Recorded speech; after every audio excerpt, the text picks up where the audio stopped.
नमस्कार साथियों, आप देख रहे हैं यूपी मीडिया। आइए जानते हैं उत्तर प्रदेश की दिन भर की ताजा और बड़ी खबरें। आज की पहली खबर, एक्शन में मायावती पुराने फॉर्म में लौटी। बहुजन समाज पार्टी की मुखिया मायावती ने पिछले एक महीने के अंदर ताबड़तोड़ 5 बड़े आयोजन कर डाले। उन्होंने इन आयोजनों से 5 बड़े सियासी संदेश देने की कोशिश की है। 3 आयोजनों में उनके साथ भतीजे आकाश भी शामिल रहे। बीमारी और बिहार चुनाव की वजह से आकाश सिर्फ 2 में शामिल नहीं हुए। बैठकों में आकाश 9 अक्टूबर को कांशीराम की पुण्यतिथि पर लाखों की भीड़ जुटाकर सियासी दलों को भी संदेश दे दिया है कि बेस कैडर अब भी बसपा के साथ है।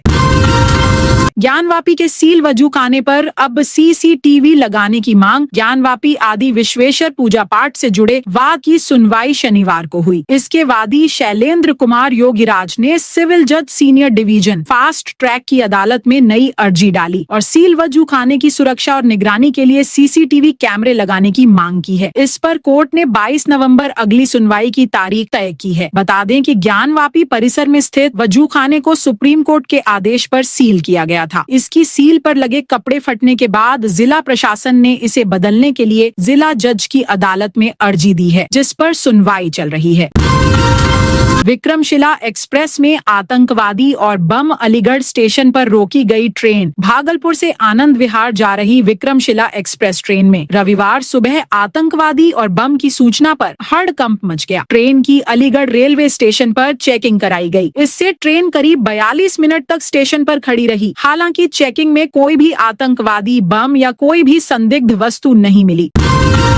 कॉकरोच और मक्खी परोसने वाला रेस्टोरेंट सील। अलीगढ़ में ऑनलाइन ऑर्डर के चिकन काली मिर्च में कॉकरोच और मक्खी निकलने के मामले में दुआ रहीम रेस्टोरेंट को सील कर दिया गया है। बैंक कर्मी की शिकायत के बाद खाद्य सुरक्षा विभाग की टीम ने रेस्टोरेंट पहुंचकर खाने पीने की चीजों के सैंपल भरे, जिसके बाद टीम ने जांच रिपोर्ट आने तक के लिए रेस्टोरेंट को सील कर दिया है। शुक्रवार रात को ऑनलाइन ऑर्डर हुए चिकन काली मिर्च में रेस्टोरेंट की लापरवाही सामने आई थी। इस चिकन में कॉकरोच और मक्खी मिली थी, जिसके बाद बैंक कर्मी ने सारे मामले की शिकायत की थी।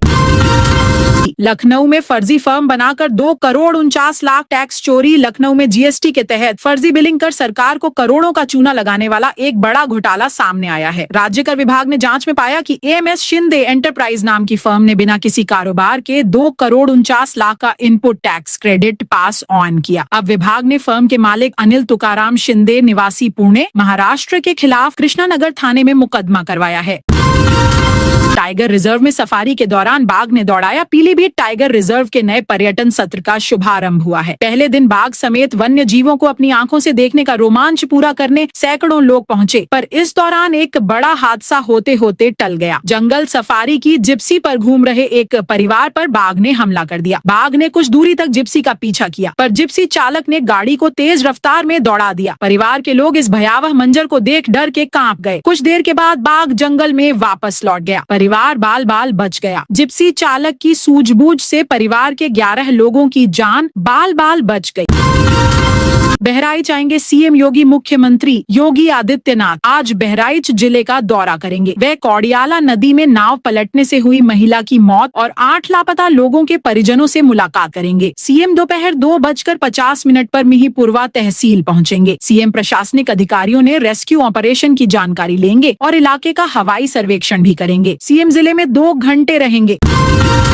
असामाजिक तत्वों ने नौचंदी मैदान में लगा अशोक स्तंभ तोड़ा। मेरठ के नौचंदी मैदान में लगा अशोक स्तंभ शनिवार रात असामाजिक तत्वों ने तोड़ दिया। रविवार सुबह जब लोगों को इसकी जानकारी हुई तो मौके पर भीड़ जुट गई। लोगों ने तुरंत नौचंदी थाने की पुलिस को सूचना दी। फिलहाल पुलिस मामले की जांच कर रही है। नौचंदी मेला मैदान में अशोक स्तंभ के साथ कई महापुरुषों की प्रतिमाएं भी लगी हुई हैं। रविवार सुबह यहाँ से गुजर रहे लोगों ने देखा कि अशोक स्तंभ गिरा हुआ है। धीरे धीरे ये खबर पूरे इलाके में फैल गई और लोग वहाँ पहुँचने लगे। लोगों ने असामाजिक तत्वों द्वारा स्तंभ तोड़े जाने पर कड़ा विरोध जताया। कार्तिक गंगा स्नान को हर 15 मिनट पर बस। कार्तिक गंगा स्नान के मद्देनजर बुलंदशहर रोडवेज डिपो ने विशेष बस सेवाओं की घोषणा की है। रविवार से अनूप शहर और सोमवार से गढ़ गंगा घाट के लिए अतिरिक्त बसों का संचालन शुरू हो जाएगा। यात्रियों की सुविधा के लिए बसों की संख्या आवश्यकता अनुसार बढ़ाई जाएगी। वॉइस रिकॉर्ड वाले CCTV से लैस कमरे ही बनेंगे strong room. UP board 2026 exam को लेकर शासन स्तर पर तैयारियां तेज कर दी गई हैं। शासन के उप सचिव संजय कुमार ने शनिवार देर शाम ही केंद्र निर्धारण नीति जारी कर दी है। परीक्षा केंद्रों पर सुरक्षा के कड़े इंतजाम होंगे। इसमें यह तय किया गया है कि परीक्षा केंद्रों पर वॉइस रिकॉर्ड वाले CCTV से लैस कक्ष को ही स्ट्रांग रूम बनाया जाएगा। स्पष्ट किया गया है कि किसे कक्ष माना जाएगा और किसे नहीं। विद्यालय में पढ़ाई की CCTV कैमरे से निगरानी व्यवस्था होने पर 10 अंक तय किए गए हैं। हिंसा बर्दाश्त नहीं आयोग के लिए सभी दल समान। कानपुर में माथुर वैश्य समाज की ओर से आर्य नगर स्थित स्पोर्ट्स हब में सम्मान समारोह का आयोजन किया गया। इस अवसर पर मुख्य चुनाव आयुक्त ज्ञानेश कुमार भी पहुंचे, जिन्होंने बिहार चुनाव पर बात की। उन्होंने कहा कि बिहार चुनाव में हर राजनीतिक दल अपने अपने तरीके से चुनाव लड़ रहा है और मतदाताओं से अपील कर रहा है। मैं एक बार फिर स्पष्ट कर देना चाहता हूं कि चुनाव आयोग के लिए कोई सत्ता पक्ष या विपक्ष नहीं है, सभी समान हैं। मैं बिहार के सभी मतदाताओं से अपील करता हूं, आइए चुनाव के इस उत्सव को हम सब मिलकर मनाएं और वोट डालने जरूर आएं।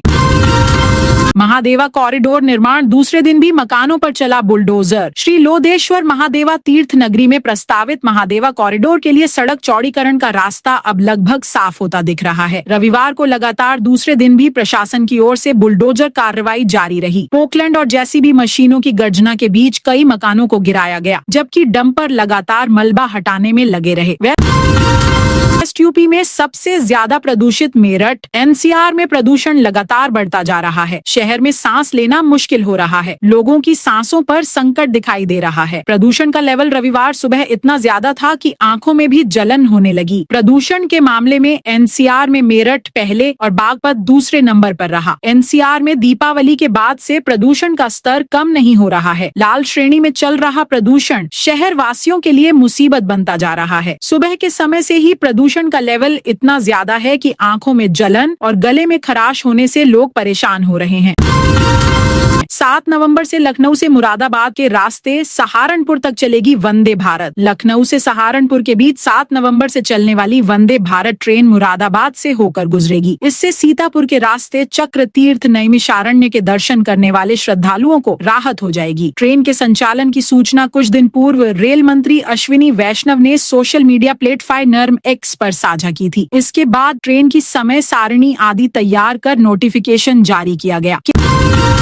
केंद्रीय मंत्री की पहल पर मिली वंदे भारत की सौगात। केंद्रीय मंत्री जितिन प्रसाद की पहल पर बरेली को एक और वंदे भारत एक्सप्रेस की सौगात मिली है। इस ट्रेन का ठहराव शाहजहांपुर में भी होगा। जितिन प्रसाद ने रेल मंत्री अश्विनी वैष्णव से मिलकर शाहजहांपुर में ठहराव लेने वाली वंदे भारत एक्सप्रेस के संचालन की मांग की थी। रेलवे ने शनिवार को 2 जोड़ी यानी 4 वंदे भारत एक्सप्रेस ट्रेनों का तोहफा दिया है। इनमें एक वंदे भारत एक्सप्रेस का संचालन सहारनपुर लखनऊ और दूसरी का वाराणसी से प्रयागराज होकर खजुराहो तक किया जाएगा। बरेली से अब बड़े विमान से मुंबई बंगलुरु की उड़ान शुरू। बरेली मुंबई और बरेली बंगलुरु के बीच अब ज्यादा यात्री हवाई यात्रा कर सकेंगे। इंडिगो एयरलाइंस ने दोनों हवाई रूटों पर 180 सीटर एयरक्राफ्ट के स्थान पर 232 सीटर एयरबस A321 की उड़ान शुरू कर दी है। इस नए विमान में 52 सीटें ज्यादा हैं। नया विमान ज्यादा सुविधाजनक भी है। अब यात्री 10 के बजाय 15 किलो तक लगेज ले जा सकते हैं। दोनों हवाई रूटों पर इन दिनों 100% एयर ट्रैफिक मिल रहा है। लगातार बढ़ रही यात्रियों की संख्या को देखते हुए ही एयरलाइंस ने यह निर्णय लिया है।